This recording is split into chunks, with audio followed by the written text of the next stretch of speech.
in these conditions, so they deserve to be supported.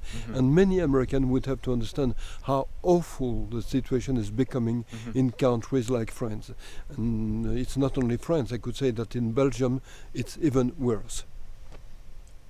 What would happen to the United States if the Democrats take over the White House with the Democrat policies that could bring in more immigration?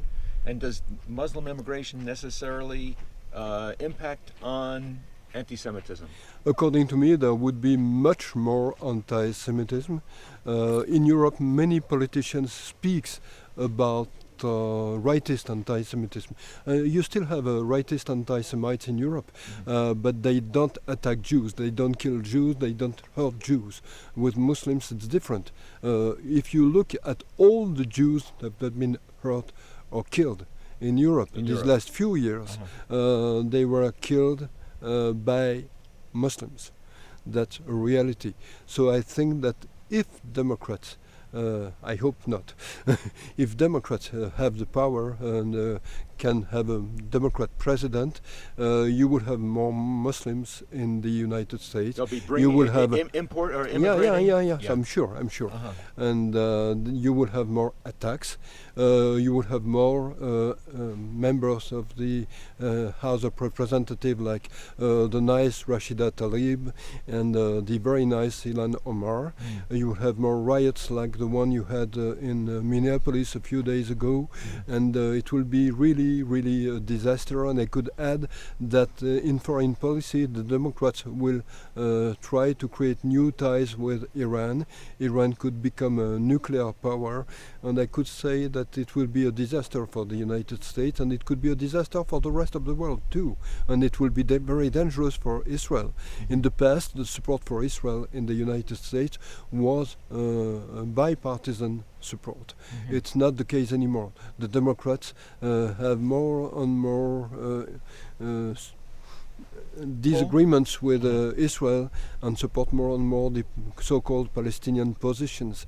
And so if you want to support Israel, if you take care about Israel, the party that supports you is the Republican Party. Or at least the Republican candidates who may be, if you don't join the party, you encourage? Yes, at least vote for Trump. Trump is the best president for Israel, the best president for the Jews. I know that many Jews in the United States don't support Trump. I have problems to understand why. Maybe it's because they feel protected in the United States, they feel that their life is comfortable, so they don't see reality as it is, but they would have to look more carefully at what is happening to Jews in Europe. And they would have to see that Jews are leaving Europe because they don't feel safe anymore. If they want to be in the same kind of situation, they have to go in the same direction and to support a party that has candidates and members of the House of Representatives like Rashida Tlaib and Ilhan Omar.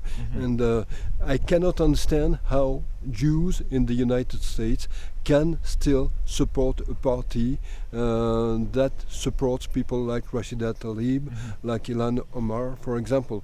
For me, it's very hard to understand. If you're a Jew, you cannot be in a party that supports anti-Semites because these women are anti-Semites. But is the anti-Semitism, or as they call it, anti-Israelism, is it exclusive to Muslims, or does it reach into the left and progressive parts of the party? You can see with people like Alexandria Ocasio-Cortez that loony leftist can support Palestinians because they love terrorism. So, and I could say maybe they don't like Jews who support Israel. They don't like strong Jews. If Jews behave like dhimmis, they are ready to accept them. But if Jews are strong, if Israel is strong, they don't like it.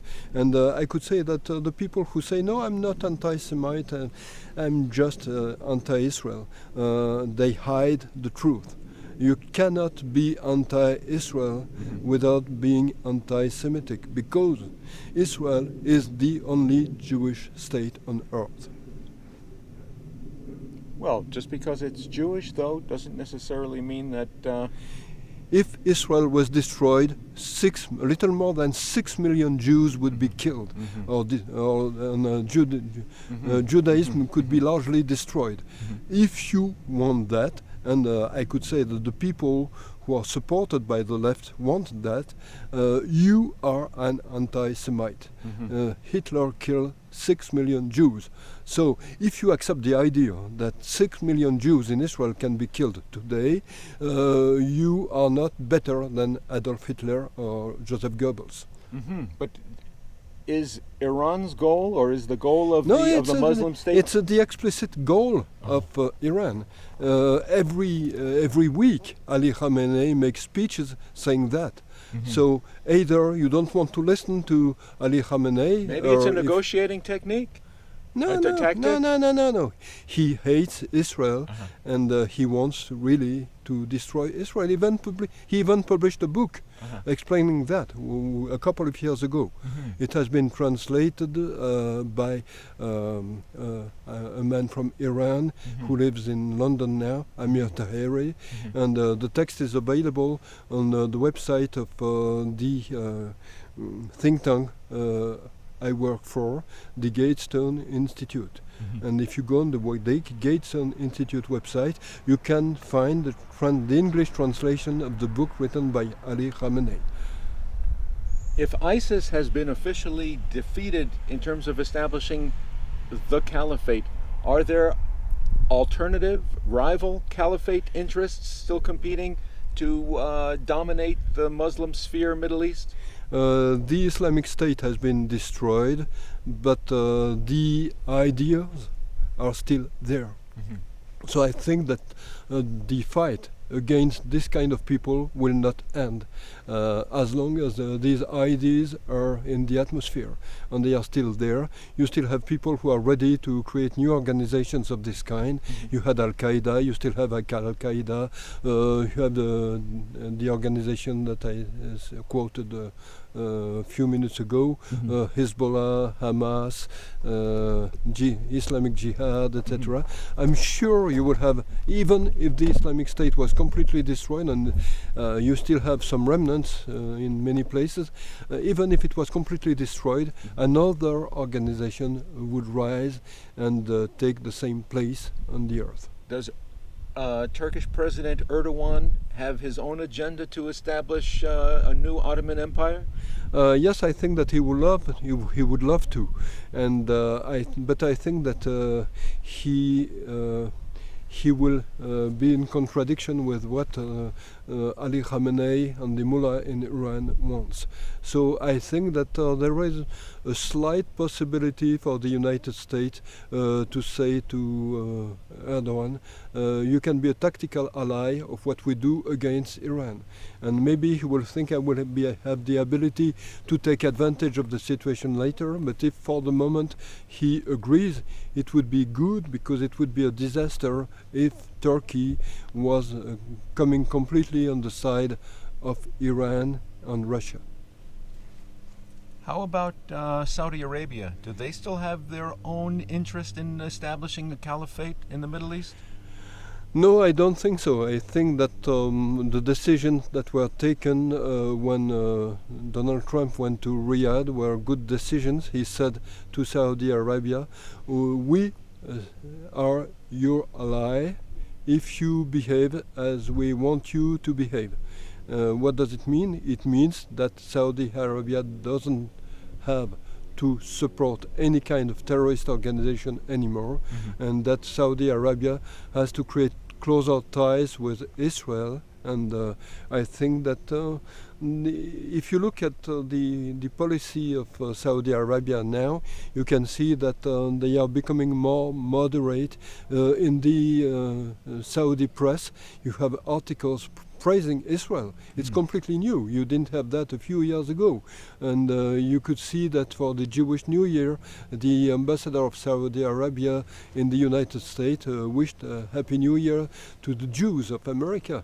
It's completely new, and it's thanks to the American policy, and it's thanks to the decisions taken by Donald Trump. Yes. And you can see that you have close ties between Jared Kushner, who is a Jew, and the prince that rules Saudi Arabia now, Mohammed bin Salman. But the Saudis now, in the wake of the U.S. withdrawing from Syria, the Saudis are now taking a new tactic of concession to Iran. They are scared by Iran, but I don't think that they make a lot of concessions. They know that Iran wants their destruction.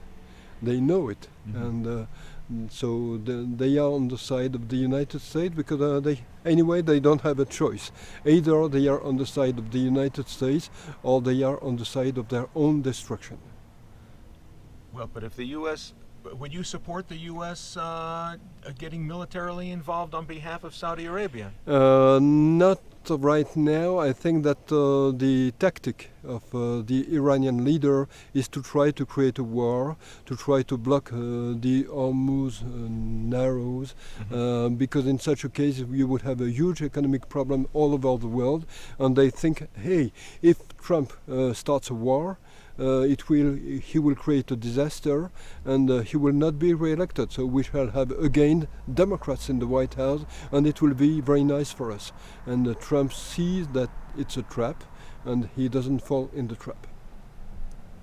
Well, do you think that President Trump would resort to military solutions during an election I think that cycle like he this? wants to asphyxiate the economy of Iran. That's what he does, and he doesn't change. It's his strategy, and he will not move from this strategy. So he sent troops to Saudi Arabia very recently. So he reinforced Saudi Arabia, but he will not attack Iran before the election for the reason I just gave.